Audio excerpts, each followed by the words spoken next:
El día de hoy quiero compartir algunas teorías e ideas propias, algunas un poco extrañas, que he formado a lo largo de los años sobre El Resplandor. Son algunos pensamientos que han surgido en mi mente tras leer y releer el libro una y otra vez y que podrían dar alternativas o claridad a algunas situaciones que ocurren en la historia. Número 1. Lo que encierra el álbum de recortes. Podemos observar cómo en la historia el hotel se encuentra relativamente en calma hasta que Jack abre el libro de recortes.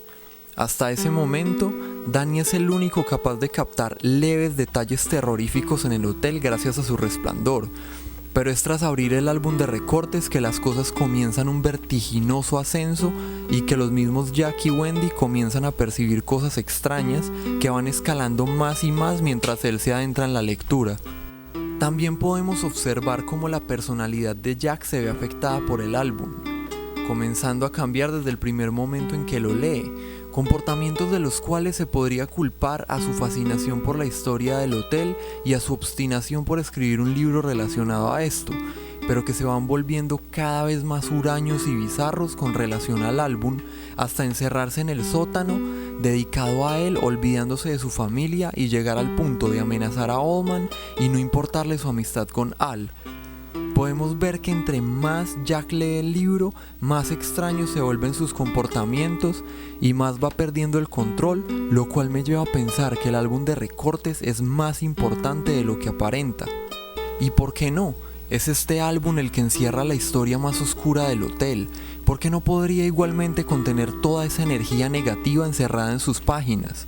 Sabemos que Grady tuvo algo que ver con este álbum y aparte de los Torrens, solo Grady y su familia se vieron afectados de manera tan brutal por el hotel, puesto que a otras personas les han sucedido solo pequeñas cosas y eran personas que resplandecían, como Halloran o la mucama, quien el mismo Halloran confirmó que poseía un poco de resplandor, por lo cual esto me lleva a pensar que la energía negativa del hotel podría encontrarse encerrada en el álbum de recortes y que es Jack quien desata la desgracia sobre su familia al abrirlo. Número 2. El resplandor de Jack. En el libro queda claro que Jack no resplandece como su hijo, ya que nunca presentó visiones ni nada que se le parezca, pero algo que me lleva a pensar que tenía un pequeño resplandor es que Jack lograba ver las mismas cosas que Danny pero en menor escala. Un ejemplo de esto son los Zetos, los cuales para Danny presentaron un peligro real pues lo persiguieron y lo atacaron, mientras que para Jack estos se manifestaron con sutiles movimientos, es decir, igual que a Danny pero en menor escala. Lo mismo sucede con la habitación 217, donde Danny de nuevo se vio atacado, pero al Jack entrar en ella unos minutos después, tan solo percibe una ligera presencia y unos pasos, sin llegar a manifestarse nada físicamente. Esto me lleva a pensar que Jack también era poseedor de un resplandor, el cual no era tan poderoso como el de Danny, pero que existía sin que tal vez él fuera consciente de ello. El mismo Halloran pareciera confirmar esto, pues cuando conoce a los Torrens, se percata inmediatamente del resplandor de Danny y le informa a él que Wendy posee un ligero resplandor por su papel como madre. Pero al tratar de ver dentro de Jack, no puede estar seguro ya que se encontró con algo que nunca había visto antes. Número 3. Tony y el futuro. Esto puede parecer muy obvio, pero es algo que se puede pasar por alto. Sabemos que una gran parte del poder de Danny se centra en ver cosas del futuro, como cuando ve constantemente el hotel en los días anteriores a mudarse a él. Más tarde nos damos cuenta que el segundo nombre de Danny es Anthony, de donde sale el nombre Tony, que le da a su amigo imaginario entre comillas. Así nos damos cuenta que el Tony que Danny ve es el mismo pero adolescente, lo que puede ser gracias a esta habilidad de conocer el futuro. Tal vez por eso es que cuando Tony aparece en el espejo el encuentro es más fuerte. El caso es que una conclusión que podemos sacar de esto es que la razón por la cual Tony podía aconsejar tan fácilmente es porque al ser el Danny del futuro, él ya había pasado por todas las experiencias por las cuales Danny se encontraba a punto de pasar y por ello conocía todos los detalles. Número 4. El resplandor en otras realidades. Sabemos que Descent, Apocalipsis o la danza de la muerte, dependiendo de su versión, sucede en una realidad diferente a la del universo común de Stephen King, como lo comprobamos en La Torre Oscura, o por el simple hecho de que en todas las novelas la población y la civilización hubieran cambiado. El caso es que en The Stand conocemos a Harold Lauder, quien de alguna manera podría representar a un Jack en otra realidad. Estos dos personajes son muy diferentes, eso hay que aclararlo, pero son personajes que sufren una transformación muy similar. Dos personajes que, aunque estén lejos de ser perfectos, comienzan la historia tratando de ser buenos, pero que lentamente se van transformando en seres cada vez más oscuros, hasta atentar directamente contra la vida de sus compañeros y morir luchando contra su conciencia y el peso de sus actos. En The Stand vemos ligeros guiños a esto, comenzando porque Harold, al llegar a Boulder, toma como vivienda la casa de Arapahoe Street en la cual vivían los Torrance antes de mudarse al Overlook. Hay otro guiño a esto en una escena en la cual Harold baja al sótano de la casa donde hay unos mazos de roqué colgados y toma uno en sus manos llenándose de una sensación extraña. Hay varios detalles más con relación a Harold que lo pueden vincular con Jack Torrance y que pueden ser encontrados al leer esta novela. Dentro del libro también se encuentran guiños al Resplandor, como el hecho de que una gran parte de la historia esté situada en Boulder, ciudad aparte de Sidewinder más cerca del Overlook. Los protagonistas viajan a través de las rutas que salen de Boulder, tal vez pasando cerca del lugar donde se encuentra el Overlook en el Resplandor, y también hay un momento en el cual dos personajes pasan el invierno encerrados en un hotel. Son diferentes guiños que demuestran la relación de esta novela con el Resplandor. Número 5. Las últimas oportunidades de Jack. Jack tuvo dos últimas oportunidades, dos últimos chispazos de lucidez antes de ser consumido totalmente por el hotel. Dos momentos que nos demuestran que el verdadero Jack estaba allí dentro luchando. Uno de ellos fue justo antes de inhabilitar el vehículo para la nieve, un momento en el cual reflexiona pensando cómo era posible destruir el único medio de transporte que tenían para salir del hotel. Jack observa a Danny jugando en la nieve y tiene un ataque de amor por su hijo que casi rompe las barreras de su mente y lo rescata de la perdición. Un momento que llena al lector de esperanza, pero en el que finalmente el hotel gana la batalla y un cínico Jack, habiendo hecho su labor, se dirige a jugar con Danny en la nieve. El otro de estos momentos ocurre justo antes del acto final. Un Jack totalmente consumido por la locura se para frente a la caldera del hotel y tiene un último momento de lucidez, un último momento de claridad en el que piensa dejar correr la caldera y escapar con su familia mientras el hotel explota y verse libre al fin. Pero de nuevo, el hotel gana esta batalla y un Jack completamente sometido libera la presión de la caldera protegiendo al hotel de la destrucción. Este es uno de los momentos más claros para entender esto, por lo cual quiero citar el libro textualmente. La aguja del mamómetro había llegado a 212, la caldera crujía y gemía como una vieja que trata de levantarse de la cama. Sibilantes chorros de vapor habían empezado a juguetear en los bordes de los antiguos parches que goteaban lentamente material de soldar. Jack no veía ni oía nada. Paralizado con la mano sobre la válvula que podía bajar la presión y amortiguar el fuego, sus ojos resplandecían como zafiros dentro de las órbitas. Es mi última oportunidad. Todavía tendrían tiempo de salir, aunque su mujer y su hijo estuvieran durmiendo, tendrían tiempo de salir, creía Jack, y seguramente ni los animales del seto ni nada más trataría de retenerlos si el hotel estaba en llamas. Número 6. La despedida de Jack. Este es un punto que tiene bastante que ver con el anterior, teniendo en cuenta los últimos momentos de lucidez de Jack. En cierto punto avanzado de la historia, Jack se queda dormido en el sótano mientras lee el libro de recortes para luego despertar en la oficina de Oldman mientras oye en la radio la voz de su padre, quien le sugiere que asesine a su familia. Jack, completamente asustado, destruye la radio. En ese momento podemos ver de nuevo a un Jack cuerdo que se escandaliza con lo que esta voz le sugiere y tiene un ataque de pánico. Wendy, al escuchar el estruendo, llega a su encuentro y Jack muestra una faceta de él que nunca había mostrado.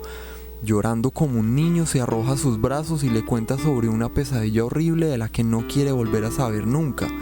Algunas líneas nos sugieren que Jack en ese momento parece darse cuenta de lo que el hotel estaba haciendo con él, y parecen una forma de disculpa por su comportamiento, como si Jack supiera que lo que el hotel le estaba haciendo era inevitable, pero no tuviera la capacidad de explicárselo a Wendy, mostrando una cara de él que la misma Wendy admite difícilmente haber visto antes.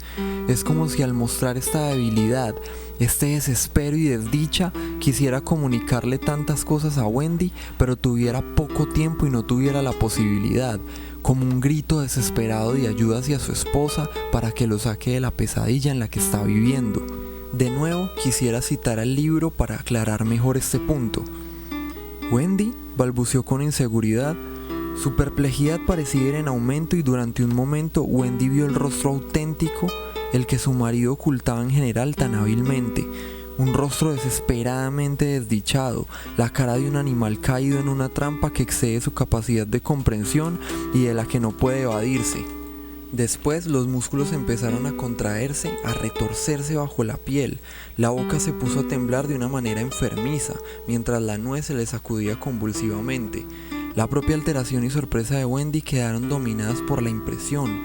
Él iba a echarse a llorar. Ya lo había visto llorar otras veces, pero nunca desde que dejó la bebida y jamás en aquellos días, a no ser que estuviera muy borracho y patéticamente arrepentido. Él era un hombre tenso como un parche de tambor, pero que perdiera el dominio de sí mismo volvía a asustarla. Dio unos pasos hacia ella mientras las lágrimas empezaban a desbordársele de los párpados inferiores y la cabeza se le sacudía involuntariamente como en un esfuerzo estéril por controlar la tormenta emocional. El pecho se le sacudía en una respiración convulsiva, jadeante, convertida en enormes sollozos desgarradores. Calzados con mocasines, sus pies tropezaron con los despojos de la radio y Jack poco menos que cayó en brazos de su mujer, haciéndola tambalearse hacia atrás.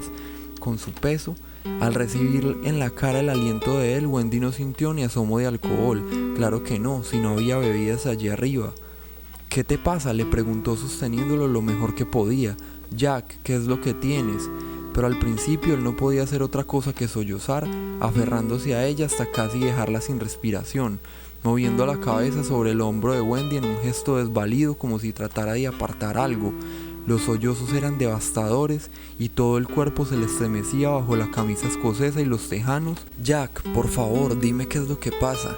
Finalmente los sollozos empezaron a convertirse en palabras, la mayor parte de ellas incoherentes al comienzo, después más claras a medida que Jack empezaba a quedarse sin lágrimas.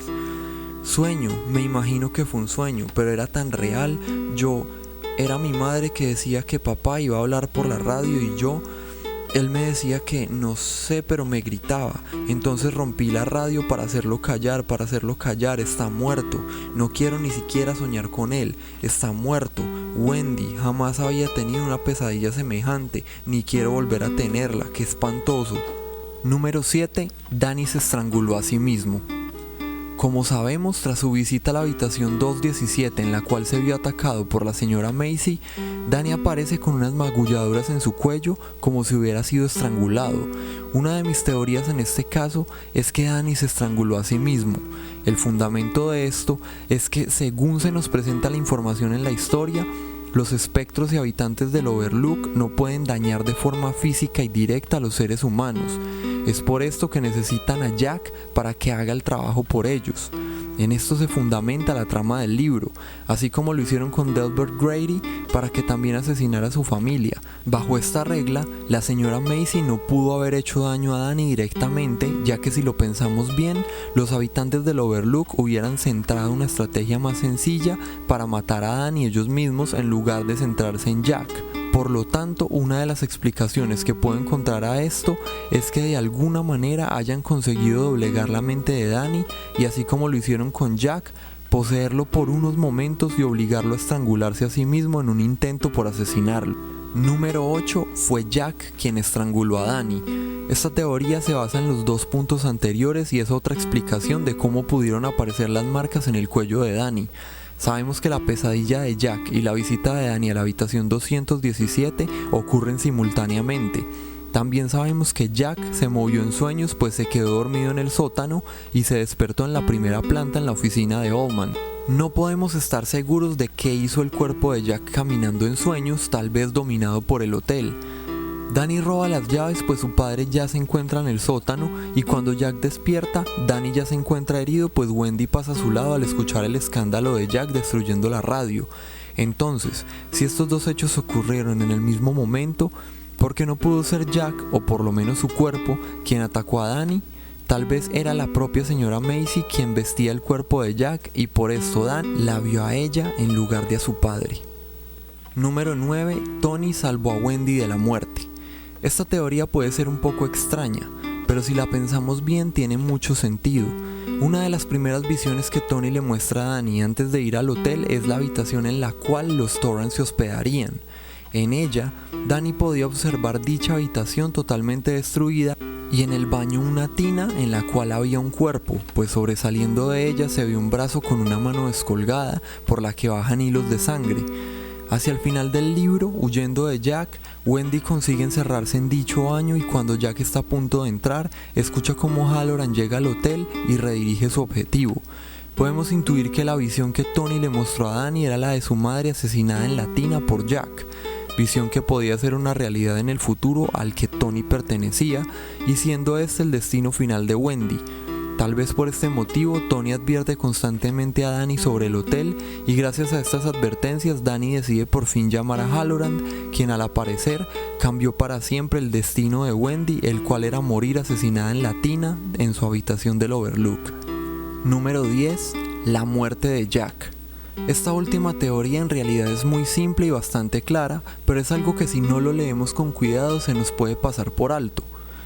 Se evidencia porque cuando pensamos en la muerte de Jack, seguramente se nos viene a la cabeza la explosión del hotel, pero la realidad es muy diferente y la verdad es que Jack había muerto mucho antes de esto y su asesina fue Wendy. Esto es muy fácil de entender, pero por algún motivo se nos escapa. En cierto momento, durante el enfrentamiento entre Wendy y Jack en el vestíbulo, Wendy consigue apuñalar a su esposo en la espalda de una forma en la que nadie podría haber sobrevivido. Justo después de esto, es el mismo Jack quien tras conseguir levantarse le grita a su esposa, "Me mataste", además del hecho de que el nombre de este capítulo es Red Room, de lo cual nos enteramos es la palabra murder o asesinato que Danny veía al revés y de aquello que Tony tanto le advertía. Unas escenas más tarde nos reafirman esto, pues cuando Halloran le preguntaba a Wendy si el causante de los ruidos que escuchaban es Jack, ella le responde claramente, ese no es Jack, Jack ha muerto.